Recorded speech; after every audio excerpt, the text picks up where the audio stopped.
بسم اللہ الرحمن الرحیم۔ السلام علیکم ورحمۃ اللہ وبرکاتہ۔ اللہم صلی علی محمد وعلی آل محمد۔ ہارون الرشید کی بیوی ملکہ زبیدہ بنت جعفر فریضہ حج کی ادائیگی کے لیے مکہ مکرمہ آئیں۔ انہوں نے جب اہل مکہ اور حجاج اکرام کو پانی کی دشواری اور مشکلات میں مبتلا دیکھا تو انہیں سخت افسوس ہوا۔ چنانچہ انہوں نے اپنے اخراجات سے ایک عظیم الشان نہر کھودنے کا حکم دے کر ایک ایسا فرقیت المثال کارنامہ انجام دیا جو رہتی دنیا تک یاد رہے گا۔ ملکہ زبیدہ کی خدمت کے لیے 100 نوکرانیاں تھیں جن کو قرآن کریم یاد تھا اور وہ ہر وقت قرآن پاک کی تلاوت کرتی رہتی تھیں۔ ان کے محل میں سے کرت کی آواز شہد کی مکھیوں کی بنبناہٹ کی طرح آتی رہتی تھی۔ ملکہ زبیدہ نے پانی کی قلت کے سبب حجاج اکرام اور اہل مکہ کو درپیش مشکلات اور دشواریوں کا اپنی آنکھوں سے مشاہدہ کیا تو انہوں نے مکہ میں ایک نہر نکلوانے کا ارادہ کیا۔ اب نہر کی کھدائی کا منصوبہ سامنے آیا تو مختلف علاقوں سے ماہر انجینئرز بلائے گئے۔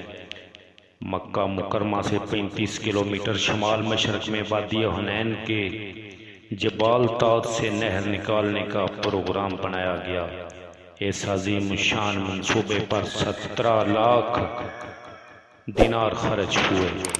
جب نہر زبیدہ کی منصوبہ بندی شروع ہوئی تو اس منصوبہ کا منتظم انجینئر آیا اور کہنے لگا، آپ نے جس کام کا حکم دیا ہے اس کے لیے خاصے اخراجات درکار ہیں، کیونکہ اس کی تکمیل کے لیے بڑے بڑے پہاڑوں کو کاٹنا پڑے گا، چٹانوں کو توڑنا پڑے گا، نشیب و فراز کی مشکلات سے نپٹنا پڑے گا، سینکڑوں مزدوروں کو دن رات محنت کرنی پڑے گی، تب کہیں جا کر اس منصوبہ کو پایا تکمیل تک پہنچایا جا سکتا ہے۔ یہ سن کر ملکہ زبیدہ نے چیف انجینئر سے کہا، اس کام کو شروع کر دو، خواہ کلہاڑی کی ایک ضرب پر 1 دینار خرچ آتا ہو۔ اس طرح جب نہر کا منصوبہ تکمیل کو پہنچ گیا تو منتظمین اور نگراں حضرات نے اخراجات کی تفصیلات ملکہ کی خدمت میں پیش کیں۔ اس وقت ملکہ دریائے دجلہ کے کنارے واقع اپنے محل میں تھیں۔